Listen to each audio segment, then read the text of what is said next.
भूतिया जंगल की सजा। रवि और उसके 3 दोस्त एक सुनसान गांव में घूमने गए। गांव के बाहर एक घना जंगल था जिसके बारे में कहा जाता था कि वहां रात में जाने वाले कभी लौटकर नहीं आते।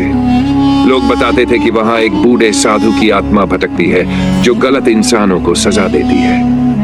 रात के अंधेरे में मस्ती के मूड में चारों दोस्त जंगल में घुस गए। अचानक उन्हें किसी के धीमे धीमे हंसने की आवाज आई।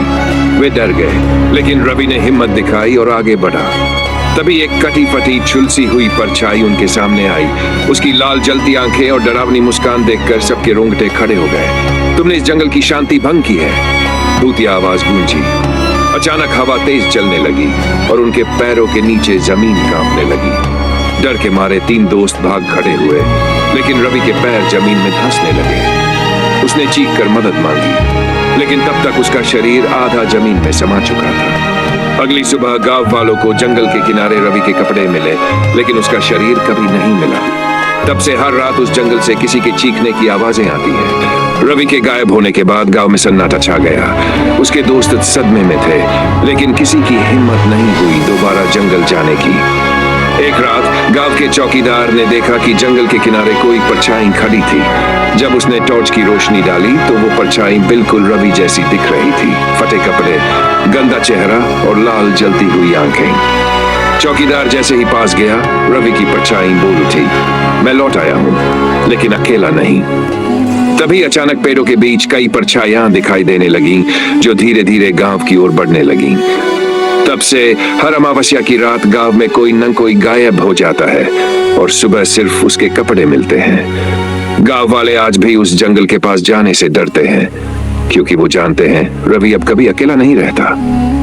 रवि की परछाई और उसके साथ आई भूतिया आत्माएं धीरे धीरे गांव की ओर बढ़ने लगीं।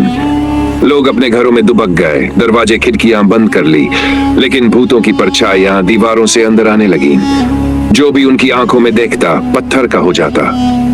गांव के बुजुर्गों ने कहा कि ये आत्माएं तब तक चैन नहीं लेंगी जब तक जंगल को फिर से शांत नहीं किया जाता। गांव के तांत्रिक ने हवन करने का निर्णय लिया। पूरी रात मंत्रोच्चार होता रहा, लेकिन भूतों की चीखें और तेज होती गई।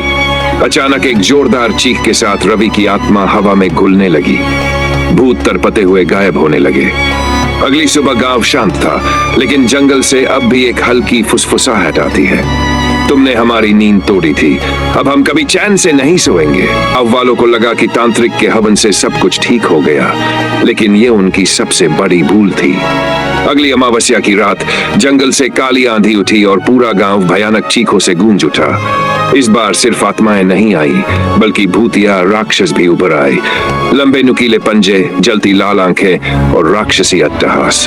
गांव का योद्धा अर्जुन, जो सेना में रह चुका था, अपनी तलवार और आग के गोले लेकर खड़ा हो गया। उसने गांव के युवाओं को इकट्ठा किया और लड़ाई शुरू कर दी। आग से भूत पीछे हटने लगे, लेकिन तभी रवि की आत्मा सबसे बड़ा राक्षस बनकर प्रकट हुई।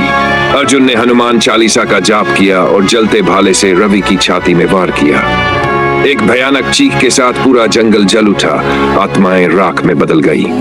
गांव बच गया, लेकिन जंगल हमेशा के लिए शापित रह गया। जहां कोई भी गया, वो लौटकर नहीं आया। रवि की आत्मा के नष्ट होते ही पूरा जंगल आग की लपटों में गिर गया। भूतों की चीखें धीरे धीरे मंद पड़ गई और गांव पर मंडराता श्राप खत्म होने लगा। अर्जुन और गांव के युवाओं ने राहत की सांस ली, लेकिन जंगल अब भी एक डरावना खंडहर बन चुका था। जल चुके पेड़, राख में तब्दील हुई जमीन और हर तरफ अजीब सी गूंज। गांव वालों ने मंदिर बनवाकर वहां पूजा पाठ शुरू किया, ताकि बुरी आत्माएं दोबारा ना लौटे। सबको लगा कि यह अंत था, लेकिन अर्जुन को एक अजीब एहसास होता रहा, जैसे कोई उसे अब भी घूर रहा हो।